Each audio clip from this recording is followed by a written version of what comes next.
I work with dedicated riders. You don't wake up and hire a mental coach unless you're in this for real. And I love that about you. But after watching rider after rider hit this same roadblock, I gotta share it so that you can ride around it too.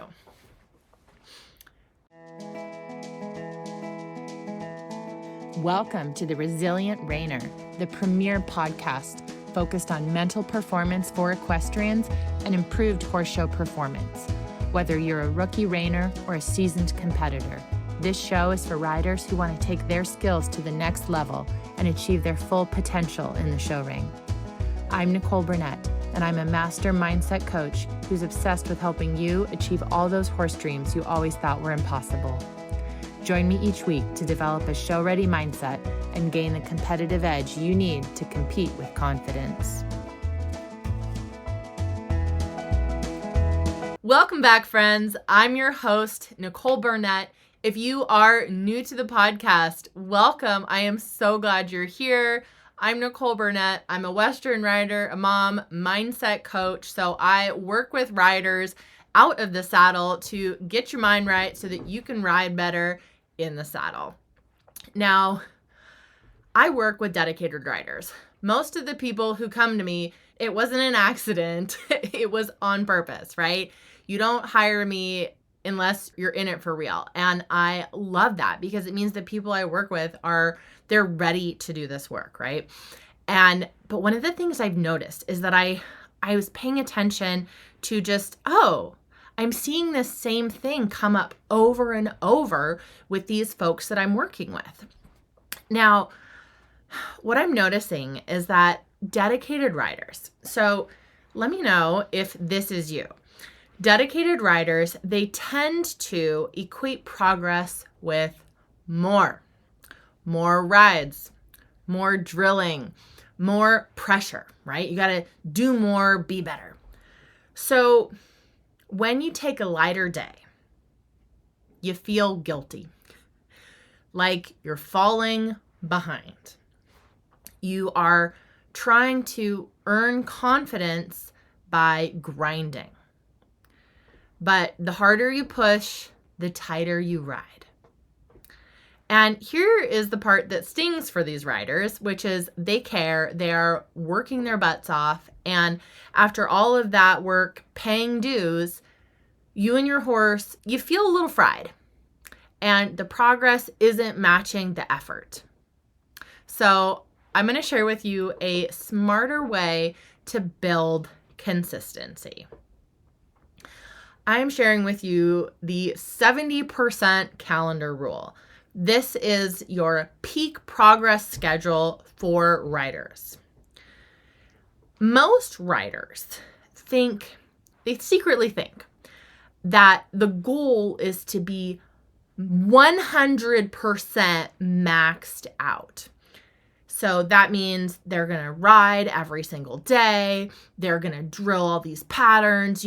They're all in on this, like, no days off, hustle, hustle, hustle, grind, grind, grind. But the sweet spot for progress and confidence and consistency, it's usually closer to about 70%. Stop overscheduling yourself. Now, before you completely close this podcast in rage, hear me out. Now, here's what happens if you schedule yourself at 100%. If you are 100% scheduled, you're going to have rushed rides and a fried brain. I have experienced this personally, and I see it all the time. When your week is fully booked with schooling, you rush warm-ups because you don't have time for a proper warm-up. You skip the mental reps that you're supposed to be doing. So things like visualization, breath work, intention setting, all of these things that are important parts of your job as an athlete to get peak performance. You're skipping the whole mental equation of the mental work. And when you are overbooked, booked at 100, you don't debrief. Again, you haven't scheduled any time for debriefing. So you repeat mistakes. And we don't want to do that. Repeating the same mistake when you could avoid it is foolish and unnecessary. Also, your horse is going to get sore, is going to get sour. Your horse doesn't like this either, okay? They get sore, they get sour. You're pushing them so hard. And you, as the rider, when you are 100% scheduled, that means you are overscheduled. You start riding tight and you're not riding as good because you're just always behind. This means that you are working hard, but your consistency drops.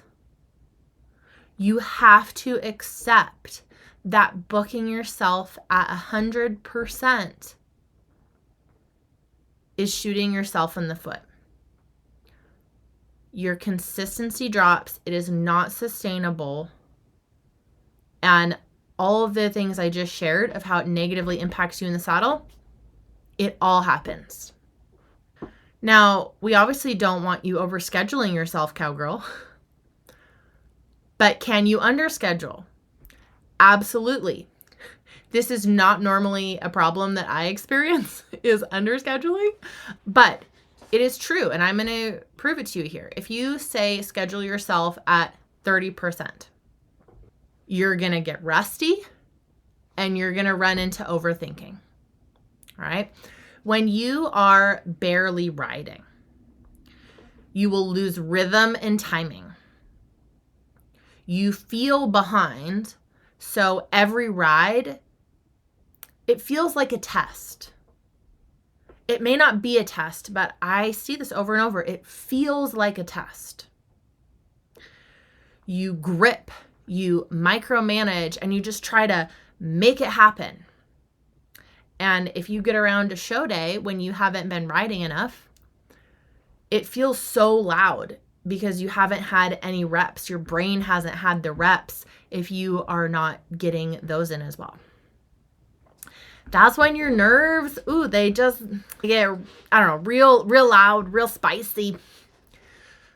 A 70% schedule with 30% buffer, white space, whatever you want to call it, this is where you're going to have peak progress. And like I said, I see this for myself and I see this all the time in the folks that I work with. And when they share how much riding they're doing, how much mindset work they're doing, and when we create a routine together.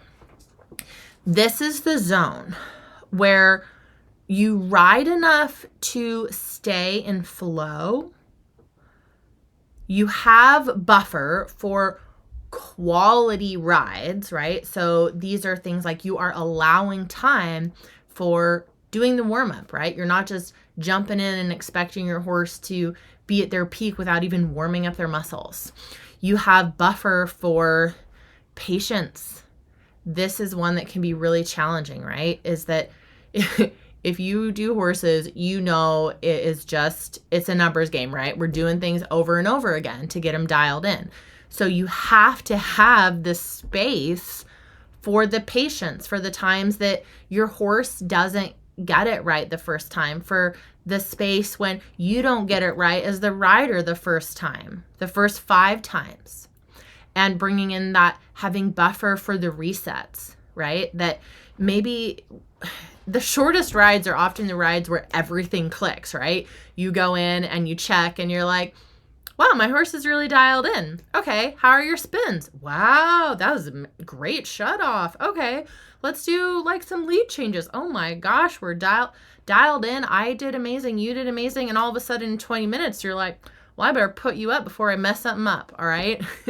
But if you're working on something, you're training something, it's so normal that you're going to get frustrated. Your horse is going to get frustrated. You have to have buffer for a reset, even in the middle of a ride, so you don't screw things up. And you need to have this buffer so that you can actually integrate feedback.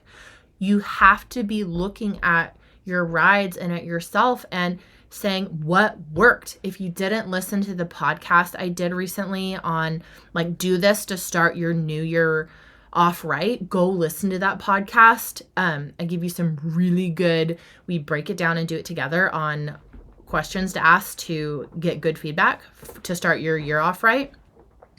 But you have to actually integrate the feedback. And you need to not overschedule your rides so that you can do the mental work that makes the physical work stick. This is not lazy. It's not lazy to only schedule yourself at 70%. This is strategic capacity. Okay, this sounds cool. You've bought completely in. All right, we're on the same page. Here's what you're going to do this week. It is simple and actionable. You are going to aim for a 70-30 week. What I mean by this is 70% you're going to have intentional sessions, things like where you're schooling with a goal. So this can be things where it's like, okay, I want to really work on my shutoffs and my spin, or I am working on just the making sure my circles, like I don't have to steer too much, or, but whatever you're working on, you have a goal. And 30%, I want you to allot as buffer and integration. These are things like schedule an easy ride. I've gotten back into a workout routine recently. And oh man, when you go hard, you got to have a few recuperation days, all right? You can't just go hard every day. So I'm a lot more sympathetic to my horse's physical needs at the moment. But yeah, schedule in easy rides, schedule in groundwork is amazing. You can learn so much about not only your connection with your horse, but you can see things physically in their body. It's amazing. The things like I love observing and being like, oh, like I was able to recently work with my farrier on the breakover point of my horse because I was like, I'm feeling this thing in the saddle. Let me do some groundwork and observe it and give that feedback to my farrier so we can adapt his breakover point. It comes from groundwork. Walk trot days, body work, journaling, clean your saddle, rest, do your visualization, any of these sort of things, right? You have to have buffer and integration. So let me give you a tiny rule here. If your week is so packed that you are skipping warm-up and you're skipping debrief, you are not disciplined, you are overloaded. Use this as your heuristic, okay? So no, you do not need to want it more, all right? I know you already want it. I know that you do. What you need is space. Try this. Try the 70% calendar rule. Try it for 1 week and watch what happens to your rides, to your confidence, and your horse's attitude. Right? Because we have to have this intentional sessions and we have to have buffer and integration. Grinding is not the flex. I am shouting into the void with this one, but it's not. Consistency is the flex. Grinding is not the flex. Consistency is. So stay consistent, my friend. You've got this. Thank you so much for hanging out with me on the podcast today. If you love this episode, share it with a friend. If you hated this episode, share it with an enemy. And I can't wait to talk to you again soon. I have a few slots open here in the spring for one-on-one coaching. If this is something you're interested in, this is a great time of year for show prep and getting everything dialed in for this season. So if that's you, reach out and we'll see if you are a good fit. All right. Thank you so much, friend, and I will talk again soon.